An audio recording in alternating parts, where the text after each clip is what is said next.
A deadly outbreak of bird flu spreading across the U.S. could be worse than a major outbreak back in 2015. Millions of birds have been euthanized, and experts say it is driving a spike in egg prices. Newsy national correspondent Clayton Sandell joins me now live from Denver. And Clayton, what do we know about how this outbreak began? Hey, Natalie. Yeah, what we're seeing is a number of new cases of this H5N1 bird flu. It is fatal to birds. It is extremely contagious. And over the last several weeks, officials have been watching it basically move from the East Coast to the West. Utah, for example, just reported its first case. And I want to show you this graphic. The U.S. Department of Agriculture now says the bird flu has turned up in commercial flocks and backyard flocks in 29 states, affecting more than 33 million birds. Many of those have had to be put down. And even in here in Colorado alone, state veterinarian Dr. Maggie Baldwin told me today that more than 60,000 chickens have already been euthanized. Take a listen.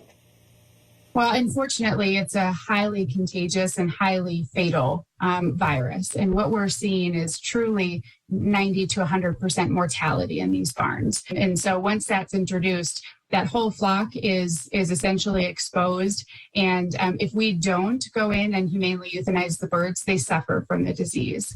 And it's pretty devastating, both for us as, of course, veterinarians and the officials that respond, but really challenging for our producers and the bird owners themselves.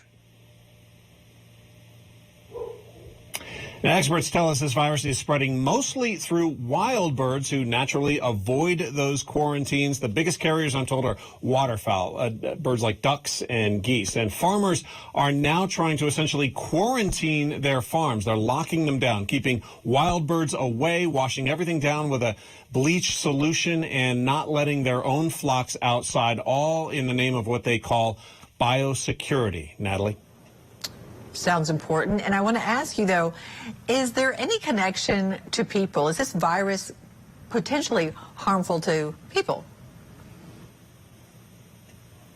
Well, there's the good news. Experts tell us that mostly the risk to people is very low. So far, there have been no reported human infection cases to the CDC, and we're told that you would really have to be in close, extended contact with an infected bird in order for you to get sick. But, Natalie, the one thing that shoppers are not immune to is the jump in egg prices. The wholesale cost of a dozen eggs has, in some cases, tripled, and farmers are already dealing with inflation and supply chain problems. So it means we'll probably be paying a lot more for that omelet, Natalie.